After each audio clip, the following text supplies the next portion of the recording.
Hey, this is Noogie from GuardianTalesGuides.com, and I'm going to go over Water versus Minotaur, and I'm going to hate on this fight and this team. Alright, so Orca's heavy on crit, and Veronica's heavy on skill, because just got to do it. This is not the most impressive team, because I don't really do Water on KR, but you can see I'm pushing crit on Orca, because the whole premise of this team is to buff the crap out of it during the chain, and then Orca gets the last chain skill and hits heavy. And if Orca does not crit on that, it sucks real hard. Three things you have to worry about: dying, because Garum can die in this fight, especially at the higher levels. And you can't control that. Just can't. It's like you have to burn a redo and hopefully it doesn't happen again. Orca needs to crit. And everybody, you want to kind of clump them up together to get your Veronica's second special ability off. Which sucks when they do this and Garum goes one way and Orca goes the other way. So you have to kind of pick which one you want to buff. And that's not ideal either. So you want to stay outside of that little cone. And then you get special like this and it'll jump out of the way. So that's the biggest, hardest, and most annoying part about this is you want to special after Minotaur commits to whatever Minotaur is going to do, right? And that will mess you up. And then the other thing, once again, still going down the laundry list of hate, that happens is you'll get your weapon skill off and you'll have like 10 seconds to actually chain. So here we are. Right, boom, we have 11 seconds to chain. And it's a little annoying. And I mean, that's ideal. Like that's as much as you're ever going to get to chain. You're never going to have 15 seconds. And sometimes you'll have 8. So you have to just go down and it's totally dependent on Minotaur's jumping. So 15.5, all right. You know, the whole premise here, just wait till Minotaur commits to do something before you weapon skill, because you don't want to waste those ticks.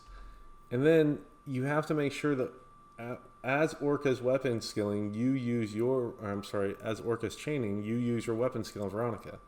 Because after the first chain, you absolutely have to have built up ticks. You have to have 39% after the first chain. Right, so here's where Garum gets pinned. He almost dies against the level 81. On the 86, he'd be dead, and that sucks.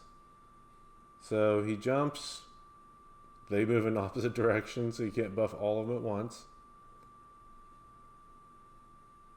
And then watch, I'm not going to weapon skill until after Orca goes. Orca goes, weapon skill, and then the ticks will build up after the weapon skill. There you go, 39%, and that's ideal. You got to do that. That's a... That is an absolute must. So we're at 15 seconds. We still got that last weapon skill to do. They're nowhere near each other, so I can't actually buff everybody together. So I'm just kind of picking. Another thing I absolutely love about this fight is Veronica lead. So here we are, boom. All right, 15 and a half. Pretty much exactly what I got before. The last thing I don't like about just Water, this isn't a Minotaur thing, just Water in general, is just how hardcore the RNG can be. If Orca crits, or doesn't crit, and then versus Orca critting, I mean, it's a big deal. We just got 15.5 in a row twice. That seems pretty standard, right? Now watch this fight. So, okay, same start, right? Nothing different. They're all grouped up, which is good. So you get a little crit buff, goes to every one of them. He's standing there just billowing away. He's real close to getting his butt kicked here. Alright, jumps. They all went to the same direction so I can buff them together. That's great. Looking good. Now watch the damage after Orca goes. Boom, we're at 9. Okay, that's pretty great. All of a sudden we're going pretty good. So we got the first crit. Now they all went to the same place. Awesome. Look at that. We're actually getting everybody in the buff. That's good. He didn't jump. Huge RNC. They all went to the same place again. Oh, this is looking pretty good. Already beat our last score. Orca goes, boom, 2 million off Orca's chain. And we went from 15.5 to 17.6. That's stupid, crazy RNG. And that's how this fight is. It's not the hardest fight. You have to be a little bit patient. Garum can die at the high levels. I'm not a fan, but either way, that is how you do this fight. and deal with the pain of the RNG. So hopefully it works out for you. Good luck.